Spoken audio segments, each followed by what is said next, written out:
Hi, everyone. Judge Andrew Napolitano here for Judging Freedom. Today is Monday, June 9th, 2025. Larry Johnson joins us here from Moscow. Larry, a pleasure. I have a lot of questions for you, but first to breaking news. You were in a position today where you got to interrogate the foreign minister of Russia, Sergei Lavrov. What did you ask him and what did he tell you? Well, I asked him specifically what diplomatic challenges Russia faces now that it's elevating from a special military operation to a counterterrorism operation. And said three times. He said, "I agree with you that what this means for Russia is that they're going to escalate the nature of the targets that they attack in Ukraine. They are now very likely to go after people like Zelensky, Budnov, the head of military intelligence, as well as Syrskyi, the head of the military.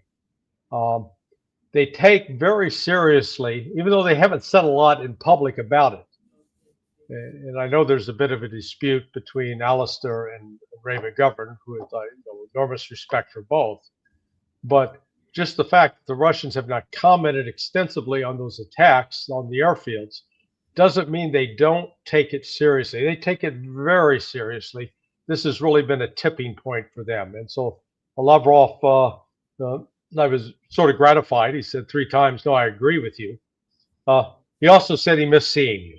So I said, the judge is sorry he couldn't make the trip, and I explained why, and he said he missed seeing you. Oh, thank you. That's very gratifying to hear and to know. Did he give you his understanding of the nature and extent of the damages? This is the point of dispute here. Was it 41 planes destroyed, as Western media claims, or was it a pinprick, as Alistair says? Yeah, no, I think Alistair's correct. It was really much more of a pinprick, but it's not so much how much damage was done. It was the symbolism of it, because Russia recognizes that this kind of attack could not have been carried out by Ukraine on its own, that Ukraine had assistance from Western intelligence, whether that was British and or American. I've not heard any sort of definitive claims, but it clearly was this crossed a red line with Russia. And, the last time you and I were here in March, we hardly ever saw any kind of armed military or police presence on the street. We didn't even see street cops. Right.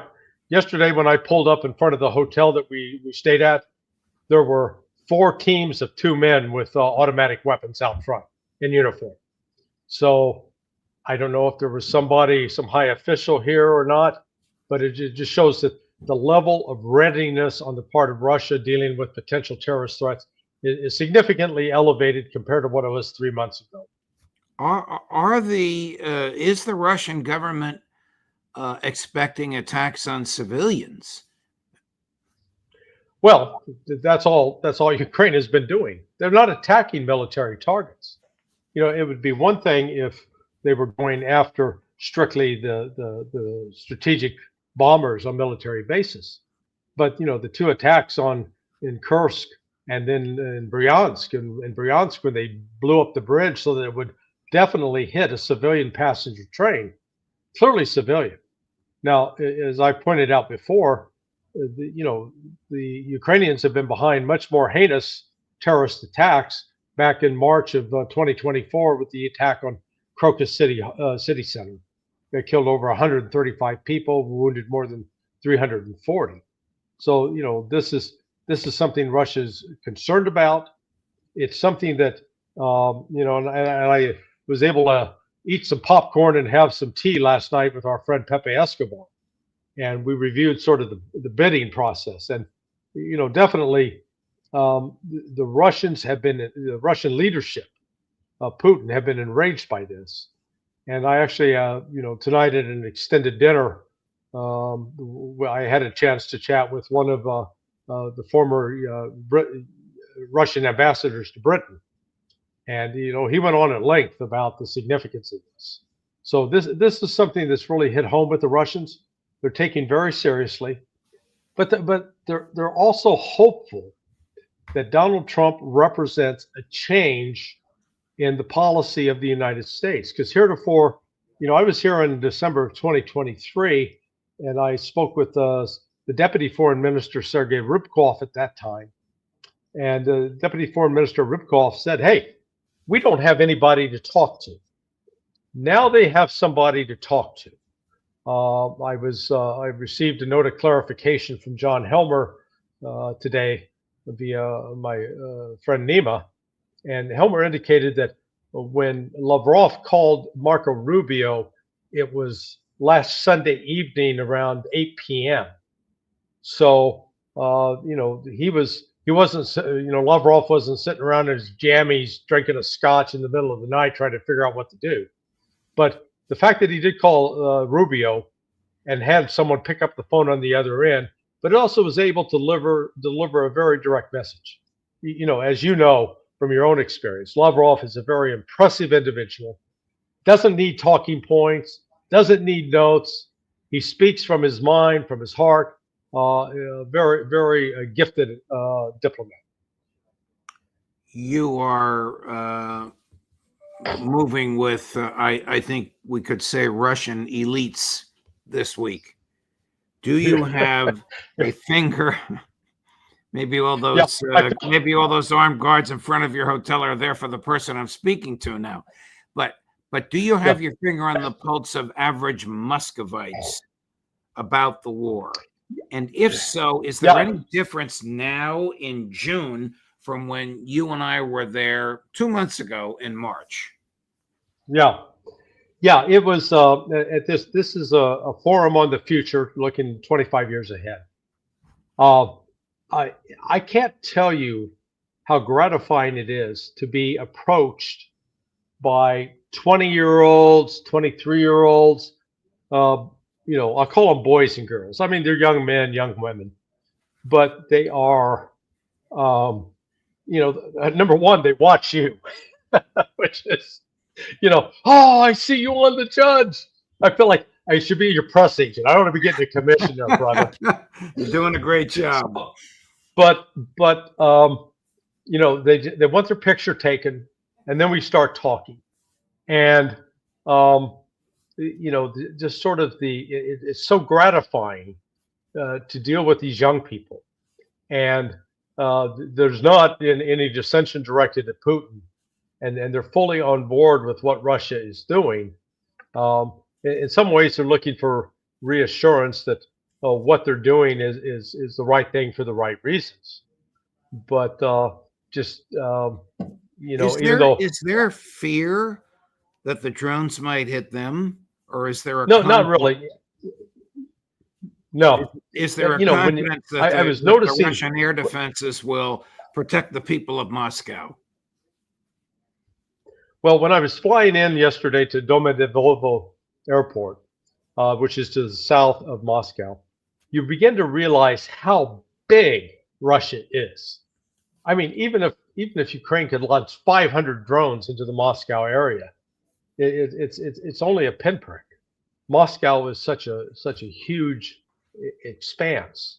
What's fascinating is I'm here with Elon Musk's father, who's Trevor, is quite a character, a wonderful man, and oh my God, he is the rock star. People lining up to get their photographs with him, and our friend George Galloway is here as well. And I met George and his wife and his son, and so again, people are lamenting that Judge Napolitano is not here to partake in this, but I understand why you could not afford to do so. But even with being with these luminaries, still meeting these average people that have attended, students at Moscow University. There was actually a woman. She lives in California, but she's Russian, and she actually came to attend. And then the Italian couple that showed up looking for you and berating me. Where's Judge Napolitano? I said, I'm sorry. Did they berate you in English or Italian? Yes, both. What is your view, Larry, of the Russian view, of the Kremlin's view of President Trump's denials that the U.S. didn't know about this drone attack before it happened. Do they think that's credible or just one of Donald Trump's acts? Yeah, I think it's more of Donald Trump's acts. The key point is, and in fact, I had mentioned this with Foreign Minister Lavrov. You know, when I was here in December of 2023, that was the first time I met Deputy Foreign Minister Ripkov. And the Deputy Foreign Minister said at the time, we don't have anybody to talk to. Now, Lavrov acknowledged, hey, thank God we now have someone to talk to. I can talk to Marco Rubio. He picks up the phone, we talk. And he went through actually in some detail about his conversation with Marco Rubio. But, to Marco Rubio's credit. When President Trump says to President Putin, the U.S. didn't know about this, doesn't the FSB, the Russian intelligence, know whether or not Trump is telling the truth? Yeah, well, they put that to the side so that Trump was getting the mushroom treatment, you know, kept in the dark, being fed manure. They understand that it's likely that the CIA was actively involved, or at least knew, and didn't say anything up the chain of command. But sometimes that's the way covert actions occur, where you allow your principal to have plausible deniability.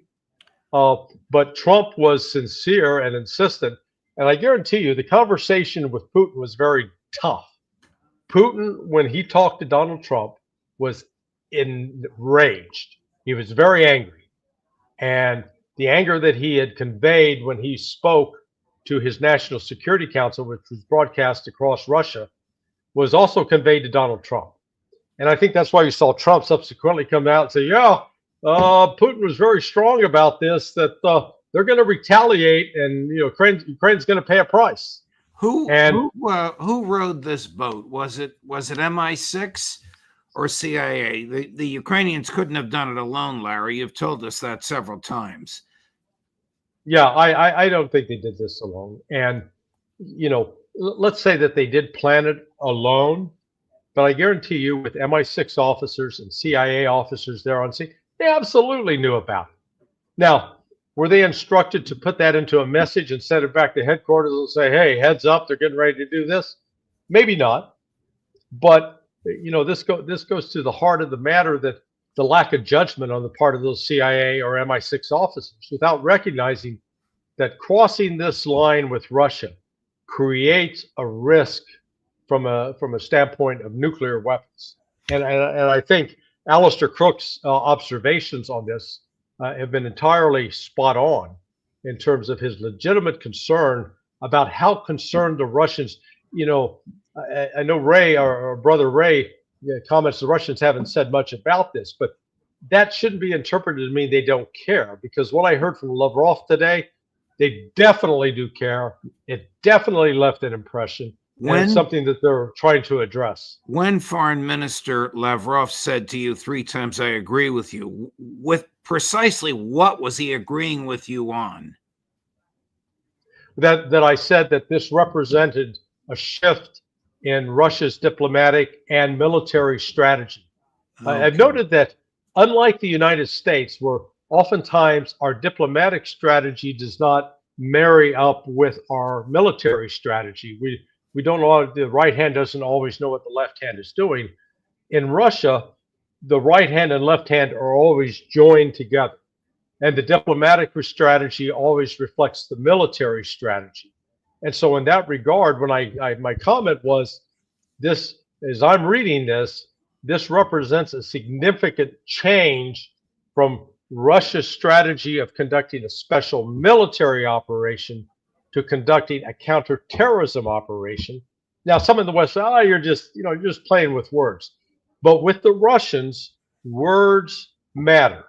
They are very precise, they're very legalistic, and in shifting that, Putin had to seek specific permission now under using it as a counterterrorism operation to target senior officials in the Ukrainian government, which means Zelensky, Blumenthal, the head of military intelligence, and Syrsky, the head of the military. They are now on the target block. And do you believe that they will be eliminated? Because if Zelensky is eliminated, the war will be over, will it not? Well, not necessarily over, but it will be well on its way to over. Um, Previously, Zelensky had secured assurances from the Israeli officials, certifying that the Russians weren't going to kill it. That's changed now. Mm. Because of what the Russians now defining as a counterterrorism operation. And remember, this goes back to 1999 on September 7th. The Second Chechen War started.